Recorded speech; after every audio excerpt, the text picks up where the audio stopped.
அது அவருக்கு ஒரு இயல்பாக ஒரு ஆதரவு இருக்கிறது என்பதை ஏற்றுக்கொள்கிறேன். யார் கட்சி ஆரம்பித்தாலும் யார் அரசாங்கத்தில் இருக்கிறார்களோ அவர்களை விமர்சித்து எதிர்த்து தான் ஆரம்பிப்பார்கள். அது இயல்பு. ஆனால் அவருடைய கட்சிக்கு ஒரு எனர்ஜி இருக்கிறது, இயல்பாக ஒரு ஆதரவு இருக்கிறது என்பதை ஏற்றுக்கொள்கிறேன். ஆனால் அந்த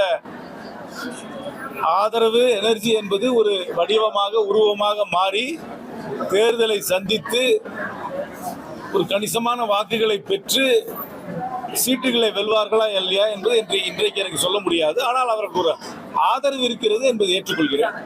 எந்த ஒரு அரசாங்கமாக இருந்தாலும் நிறை குறைகள் இருக்கதான் செய்யும். ஆனால் சீர்தூக்கி பார்த்தீர்கள் என்றால் திராவிட முன்னேற்ற கழக அரசாங்கம் பல கோரிக்கைகளை நிறைவேற்றி இருக்கிறார். அதனால அப்படி ஒன்றும் பெருசாலாம் ஒன்றும் குறை சொல்லிட முடியாது. குறிப்பாக மகளிர் உரிமை தொகை என்றது பெரும்பாலான பெண்களுக்கு போய் சேர்கிறது. சிலருக்கு வேணால் சேராமல் இருக்கலாம், அதற்கு நிர்வாக காரணங்கள் இருக்கலாம். ஆனால் அந்த திட்டம் பெரும்பாலான அளவு வெற்றி தான் அடைந்தது. தேர்தல் களம் அப்படிங்கிறது டிஎம்கே அதிமுக தான் கடந்த 50 ஆண்டு காலமாக இருந்துச்சு. இப்போ அந்த களம் மாறுதா சார்? அதற்கு காரணம் அண்ணா திராவிட முன்னேற்ற கழகத்துடைய நடத்தை. அவர்கள் இப்பொழுது ஒரு இண்டிபெண்டன்ட் பொலிட்டிக்கல் பார்ட்டியாக இல்லாமல் மத்தியிலே தமிழ்நாட்டால் நிராகரிக்கப்பட்ட பாஜகவுக்கு ஒரு சப்சிடியாக நடந்து கொள்வதால் தான் அண்ணா திராவிட முன்னேற்ற கழகத்திற்கு ஆளுமை மிக்கவர்கள் தான் முன்பெல்லாம் தலைவர்களாக இருந்திருக்கிறார்கள். அதுக்கு மாறுபட்ட தலைமை இப்பொழுது இருக்கிறது. அதில் ஒற்றுமை இல்லை. அவர்கள் கட்சிக்குள்ள எந்த குழப்பம் வந்தாலும் பஞ்சாயத்திற்கு உடனே டெல்லிக்கு செல்கிறார்கள். அதிலிருந்தே அவர்கள் மீது நம்பிக்கை, மக்களுக்கு அவர்கள் மீது குறைகிறது. பெரிய கட்சி முழுமையாக ஏற்றுக்கிறேன். அண்ணா திராவிட முன்னேற்ற கழகத்தை நான் குறைத்து மதிப்பிடவில்லை. ஆனால் அந்த கட்சி முன்பு இருந்த நிலையில் இப்பொழுது கிடையாது. இரட்டலை என்பது ஒரு பவர்ஃபுல் சிம்பல்.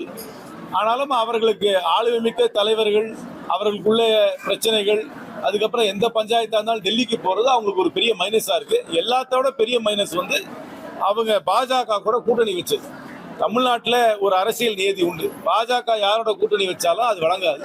அந்த நிலையில் தான் அண்ணா திராவிட முன்னேற்ற கழகம் செல்கிறது. அது போறதுனால ஒரு ஸ்பேஸ் வேக்யூம் இருக்கிறது. அந்த ஸ்பேஸ் வேக்யூமை மற்றவர்கள் நிரப்ப முயற்சி செய்யலாம். விஜயுடைய இந்த அரசியல் களத்தில் வருகையினால திமுகவுக்கு வாக்கு வங்கி அப்படிங்கிறது திமுக கூட்டணி வாக்கு வங்கி இவருக்கு ஒரு ஆதரவு வருது. அவருடைய ரசிகர்கள் எல்லா கட்சியிலும் இருக்கலாம். ஏன்னா இவ்வளவு நாளா அவர் ரசிகர்களாக இருந்தவர்கள் அவர் இப்பொழுது ஆதரவாளர்களாக மாறுவார். அப்படி மாறும் பொழுது எல்லா கட்சிக்கும் சிலது கொஞ்சம் சேதாரம் ஏற்படும். ஆனாலும் இந்தியா கூட்டணி, திராவிட முன்னேற்ற கழக கூட்டணி தான் வருகின்ற தேர்தலில் வெற்றி பெறும். இந்த கூட்டணி ஒற்றுமையாக இருக்கிறது. அதோடைய பெரும்பான்மை வாக்குகள் ஒற்றுமையாக இருக்கிறது. சிறுபான்மை மக்களுடைய வாக்குகளை பெறுவதற்காக காங்கிரஸ் கட்சி அங்கே இருக்கிறது.